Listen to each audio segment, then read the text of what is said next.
ये था, साइंस थी, ज्योग्राफी थी, हिस्ट्री थी, पॉलिटी थी। तो ये हम इनको रेगुलर तैयारी करते थे और इसका परिणाम स्वरूप ये होता था कि हमारे कभी भी जो ये जीके के सब्जेक्ट थे इनमें 90% से कभी नंबर आते ही नहीं। ये बहुत शानदार। मैं इससे जुड़ा हुआ एक सवाल बड़ा पूछना चाहूंगा, बच्चों की बड़ी टेंशन रहती है, ये सवाल बच्चे इतना पूछते हैं। जैसे आपने राजस्थान जीके में आपने बताया कि 90+ हमेशा नंबर,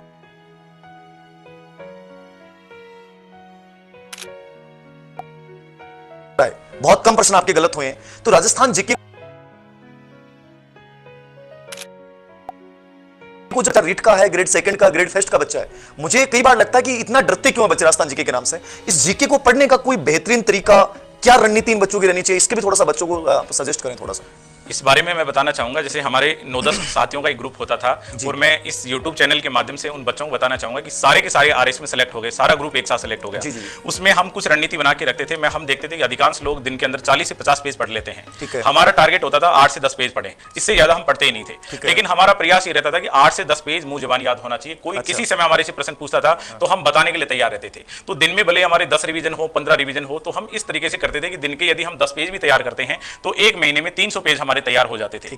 दूसरी तरफ हम उन लोगों को देखते थे जो रोज 50 पेज पढ़ते थे, लेकिन महीने की पोजीशन देखते थे तो उनके कुछ याद नहीं रह पाता था। तो अपने को ये कोई उपलब्धि नहीं है कि डेली अपन 50 पेज पढ़ रहे हैं या 10 पेज पढ़ रहे हैं, याद होना महत्वपूर्ण है। क्योंकि एग्जाम में अपने लिए ऑब्जेक्टिव का जब अपन चयन करते हैं तो वहां पे आधे क्वेश्चन तो अपन ऑब्जेक्टिव देके हल कर लेते हैं, लेकिन आधे क्वेश्चन ऐसे होते हैं जिसमें माइंड अप्लाई करना पड़ता है, अपने वो चीजें रिट्राइव करनी पड़ती हैं बार बार। तो उसमें जो चीजें अपनी मुंह जबानी याद है तो वो तो आसानी से अपन वहां प्रेजेंट कर देते हैं। हमारे ग्रुप में यही था कि मोस्टली हम डिस्कशन करते थे। जैसे हमने पढ़ा राजस्थान का अपवा तंत्र पढ़ा, तो अपवा तंत्र के बारे में सारी नदियां देखते थे, कहां से निकलती है, बीच बीच में कौन कौन से बांध है, कौन से जिले से होकर गुजरती है, बीच में कौन सी नदी मिलती है, लास्ट में जाके कहां गिरती है। तो एक ओपन डिस्कशन के रूप में हम रखते थे। एक अच्छा ग्रुप हमने बनाया और उस डिस्कशन के माध्यम से हमने तमाम जो चीजें हैं उनको मुंह जबानी हमने याद कर लिया था। परिणाम स्वरूप हमें कभी एग्जाम में जो टाइम जितना मिलता था उससे आधा टाइम से ज्यादा कभी लगा ही नहीं। मैं जैसे आपको बताना चाहूंगा कि आरपीएससी में जब मैंने आरएस प्री दिया तो कभी भी मेरे 142 से कम नंबर नहीं आए। कट ऑफ रहती थी 60, 62 नंबर रहती थी। तो ऑब्जेक्टिव में ही इतने अच्छे हमने मजबूत कर लिए। उसमें आपको एक SWOT टेक्निक आती है, जैसे इसमें पब्लिक एडमिनिस्ट्रेशन पढ़ाते हैं, SWOT टेक्निक।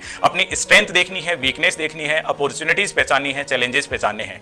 तो अपनी जो SWOT टेक्निक्स को आपको याद रखनी है कि अपनी स्ट्रेंथ क्या है, उस पार्ट को तो बार बार रिवाइज करना है। कमजोरी कौन से पार्ट में है उसको बार बार अपने को तैयार करना है। मैंने अधिकांश लोगों में ये ट्रेडिशन देखा है कि जिनको जो पार्ट आता है उसको तो पढ़ते रहते हैं, जो नहीं आता उसको छोड़ देते हैं। तो वहीं अपनी असफलता की कहानी लिखना प्रारंभ हो जाती है। मेरा ये मानना है कि जहां सबसे ज्यादा कमजोरी है उस पार्ट को अपने को सबसे ज्यादा तैयार करने के लिए टाइम देना चाहिए, क्योंकि रिवाइज करने के लिए तो अपने पास दिन में 1 घंटा भी काफी होता है। परीक्षा के टाइम रिवाइज के लिए काफी समय रहता है। तो इसलिए परीक्षा से पहले अपनी कमजोरी पहचानिए, कौन से सब्जेक्ट में है, सब्जेक्ट के किस पार्ट में है। तो वो व्यक्ति जो कमजोरी को दूर कर लेता है तो एग्जाम के पास आते आते उसको ये लगता है कि सारी चीजें अपनी अंगुलियों पे है और एग्जाम में बड़े वो इंटरेस्ट के साथ जाता है, एक उत्सव के नजरिए से जाता है कि चलो अपनी यहाँ पे सब चीजें तैयार है। तो मेरा सभी साथियों से ये निवेदन है कि अपनी सारी जो कमजोरियां उनको पहचानते जाएं, जो अपना मजबूत पार्ट है उसको रिवाइज करते जाएं। एक दिन ऐसा आएगा 2-3 महीने के बाद आपको लगने लग जाएगा कि ज्यादातर जो सिलेबस है आपका वो आपके अंगुलियों पे है, आपकी जबान के ऊपर है। आपको खुद ही कॉन्फिडेंस आने लग जाता है और जब सेल्फ कॉन्फिडेंस का स्टेज आ जाता है तो व्यक्ति तमाम बाधाओं को पार कर जाता है।